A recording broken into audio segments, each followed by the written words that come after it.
morning, Uveka. Clean-up operations were underway outside the Great Hall a few minutes ago, where you could see bags being filled with those stones that were used in that rock battle between the police and the security yesterday.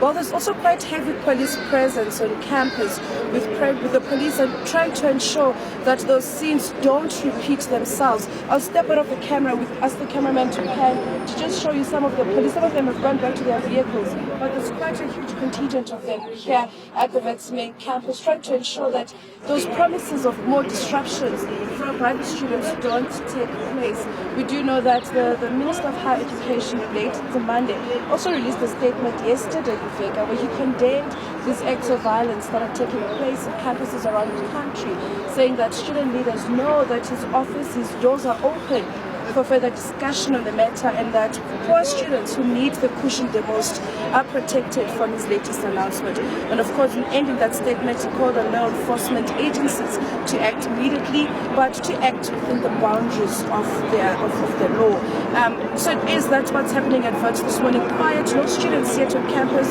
but police keeping an eye on everything that's happening. Yeah, and just remind us, Sikelelwa, of the scenes that we saw yesterday for those who might have missed it later on in the day. I mean, at this time yesterday, we were reporting about 10 students having been arrested for blocking entrances. Later, obviously, this escalated. And then we also saw a lot of criticism as to how private security on campus were dealing with those protests as well.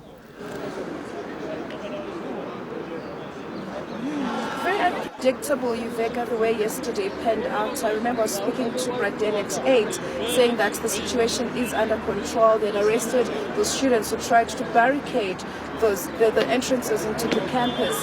But of course, that did not deter those students, the activists, from continuing.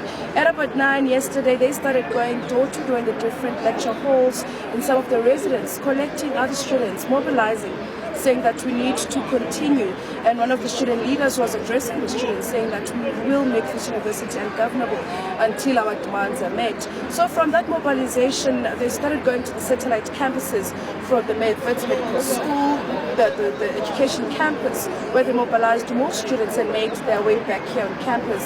They were here at about 1:30 in Vega, and that's when they tried to make their way to the Great Hall.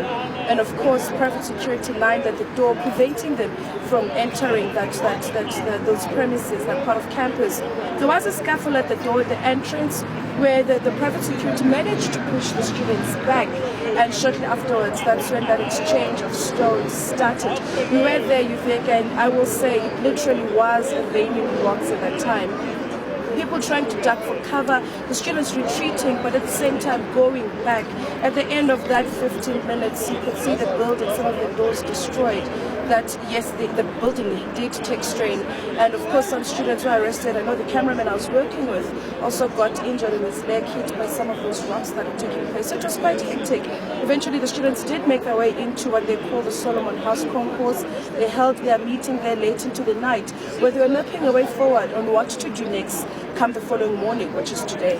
Right, so I suppose we will find out a little later.